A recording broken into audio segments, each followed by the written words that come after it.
പഹൽഗാം ഭീകരാക്രമണത്തിൽ സ്വന്തം നിലപാട് ന്യായീകരിക്കാൻ കോൺഗ്രസ് എം പി ഗൗരവ് ഗൊഗോയുടെ പ്രസംഗം സംപ്രേഷണം ചെയ്ത് പാകിസ്ഥാൻ ചാനലുകൾ.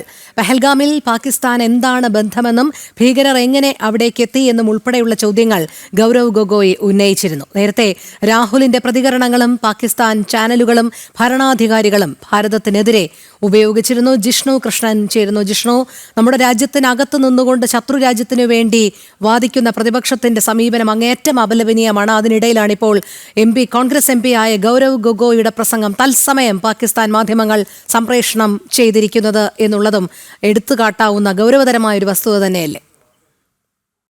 രോഹിണി, പാകിസ്ഥാൻ എന്ന രാജ്യം ഭീകരതയ്ക്ക് എത്രത്തോളം പിന്തുണ നൽകുന്നുണ്ട് എന്നും അതിർത്തി കടന്നുകൊണ്ട് ഭാരതത്തിനകത്ത് ജമ്മു കാശ്മീരിൽ ഭീകരരുണ്ടാക്കുന്ന പ്രശ്നങ്ങൾ സംബന്ധിച്ചും ലോകത്തിന് മുഴുവൻ ബോധ്യപ്പെടുത്താൻ ഭാരതത്തിന് സാധിച്ചു. ലോകരാഷ്ട്രങ്ങളുടെ പിന്തുണ നേടാൻ ഭാരതത്തിന് സാധിച്ചു. എന്നാൽ രാജ്യത്തിനകത്ത് നിന്നുകൊണ്ട് ഭാരതത്തിനെതിരെ നിലപാട് പറയുന്ന, ഭാരതത്തിനെതിരെ പ്രതികരിക്കുന്ന, ഭാരതത്തിനെതിരെ ശബ്ദിക്കുന്ന പാർട്ടിയായി കോൺഗ്രസ് തുടർച്ചയായി മാറുന്നു എന്നുള്ളതാണ് ഇത്തരം സംഭവങ്ങൾ ചൂണ്ടിക്കാണിക്കുന്നത്. ഏറ്റവും ഒടുവിൽ ഇന്ന് പാർലമെന്റിനകത്ത് കോൺഗ്രസ് എം പി ഗൗരവ് ഗൊഗോയ് നടത്തിയിട്ടുള്ള പ്രസംഗമാണ് പാകിസ്ഥാൻ ചാനലുകൾ ലൈവായി കാണിക്കുകയും പാകിസ്ഥാന്റെ നിലപാട് ന്യായീകരിക്കാൻ ഗൗരവ് ഗൊഗോയുടെ പ്രസംഗങ്ങളും പാർലമെന്റിലെ ചോദ്യങ്ങളും പാകിസ്ഥാൻ ചാനലുകൾ ഉപയോഗിച്ചിട്ടുള്ളത്. ഭാരതത്തിനെതിരെ ഗൗരവ് ഗൊഗോയുടെ പ്രസംഗം പാകിസ്ഥാൻ ചാനലുകൾ ആയുധമാക്കുകയാണ് ഉണ്ടായിട്ടുള്ളത്. പാർലമെന്റിനകത്ത് ഗൗരവ് ഗൊഗോയ് ഉന്നയിച്ചിട്ടുള്ള ചോദ്യങ്ങൾ, പാകിസ്ഥാന് പഹൽഗാം ഭീകരാക്രമണവുമായി എന്താണ് ബന്ധം, അതിനെന്ത് തെളിവുകളാണുള്ളത്, അതെങ്ങനെയാണ് കേന്ദ്ര സർക്കാർ സ്ഥിരീകരിക്കുന്നത്, എങ്ങനെയാണ് ഈ